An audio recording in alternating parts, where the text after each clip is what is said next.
They told you fasting is good, that it's biblical, that it's powerful. And it is.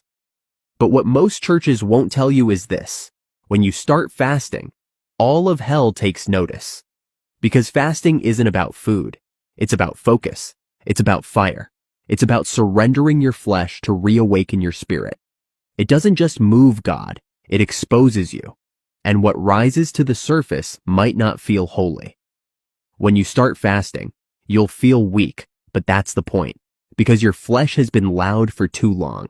And fasting quiets the noise so you can finally hear God clearly again. But before the glory comes the groaning. Before the breakthrough comes the battle. Because fasting doesn't just starve your stomach, it starves your ego, it humbles your pride, it breaks your rhythm and confronts the idols you've been feeding. What happens when you fast? Your flesh fights back, your cravings scream, your mind wanders. Suddenly, distractions multiply. Why? Because your flesh doesn't want to die. Hidden things rise. Fasting is a spotlight. It shows you what's been hiding in the corners. Bitterness, lust, fear, doubt. It all starts bubbling to the surface. Not to shame you, but to heal you. Heaven leans in. God resists the proud, but gives grace to the humble. And fasting is humility in action. When you fast, God doesn't just see your hunger, He hears your heart. But that's not all. Spiritual sensitivity increases. The word hits deeper. Worship feels heavier. Discernment sharpens. You start to notice what grieves the spirit, because the static has been cleared.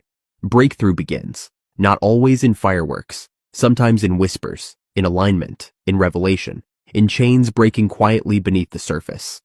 Some demons, Jesus said, only come out by prayer and fasting. Mark 9:29. That thing you've been wrestling with for years, that addiction, that fear, that stronghold, it might not fall until you fast. But here's the warning. Fasting without prayer is just a diet. Fasting without repentance is just hunger. Fasting without surrender won't change anything. But when you fast in faith, when you fast with purpose, when you fast for Him, everything shifts. So why don't more churches talk about this? Because fasting is uncomfortable. It's costly. It doesn't build crowds. It breaks them. But fasting doesn't feed fans. It fuels followers. You want to go deeper? Fast. You want heaven to move? Fast. You want the old to die and the new to rise?